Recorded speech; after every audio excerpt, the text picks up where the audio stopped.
Ce n'est plus un secret. Samuel Eto'o a un problème avec plusieurs de ses collaborateurs. Une bonne partie des différends au sein de la Fédération camerounaise de football se règle désormais sur les réseaux sociaux, avec un arrière-goût d'humiliation pour tous ceux qui tentent de s'opposer au nouveau patron de la FECAFOOT. Le général Pierre Semang a fait les frais en voulant se séparer de son secrétaire général. Samuel Eto'o l'a rétabli dans ses fonctions. Le goût de l'humiliation. Samuel Eto'o aurait décidé d'humilier tous ceux qui ont des avis divergents à la FECAFOOT.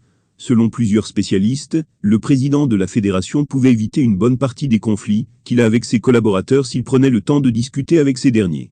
Même si Samuel Eto'o n'était pas content du licenciement du secrétaire général du conseil transitoire du football professionnel, il aurait pu convoquer le général Semang à son bureau et lui exprimer sa désapprobation. En faisant cela, il procède au renforcement des liens entre ses collaborateurs tout en faisant de la pédagogie. S'il décide de procéder par l'humiliation, ce n'est pas par ignorance. Le président de la fédération sait se faire tout petit quand il est dos au mur.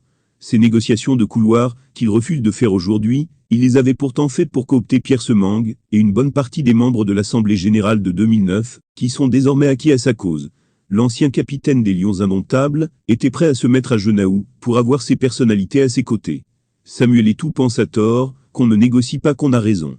À chaque fois qu'il estime que le droit est de son côté, il frappe publiquement ses collaborateurs. Le premier à subir la foudre de Samuel Eto'o était l'ex-agent de liaison de la Fédération camerounaise de football Ferdinand Makota à la veille du démarrage de la 33e édition de la Coupe d'Afrique des Nations, Camp Total 2021. Selon un expert en gestion de ressources humaines, si Samuel Eto'o avait les preuves des charges retenues contre son collaborateur, atteinte aux bonnes mœurs, il pouvait convoquer le concerné, le confronter et lui proposer une porte de sortie peu humiliante, comme la démission. Il avait d'ailleurs commencé par négocier avec son ex-responsable marketing avant de décider un matin de la virer pour soupçon de malversation financière, ouvrant ainsi la porte à un autre procès contre la Fédération camerounaise de football.